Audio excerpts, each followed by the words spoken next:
माझ्या बकऱ्या मस्त बसल्या. बिगर बकऱ्याचं अंगण चांगलं वाटते का? नाही वाटत. ढोर वासरू बकरी कोंबडी कुत्रं घरी असल्याशिवाय घरच सुद्धा दिसत नाही. रिकामं रिकामच वाटते. का बरं? आता बकऱ्या मस्त अंगणात बसून आहे तर माझ्या अंगणाला किती शोभा येऊन राहिली.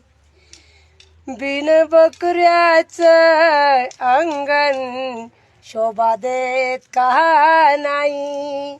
बिन बकऱ्याचं अंगण शोभा देत का नाही. बिन बकऱ्याचं अंगण शोभा देत नाही.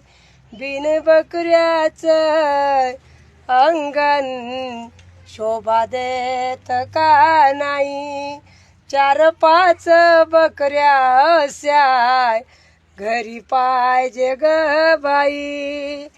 4-5 अश्या बकऱ्या घरी पाहिजे ग बाई. बिन बकऱ्याचं अंगण शोभा देत का नाही.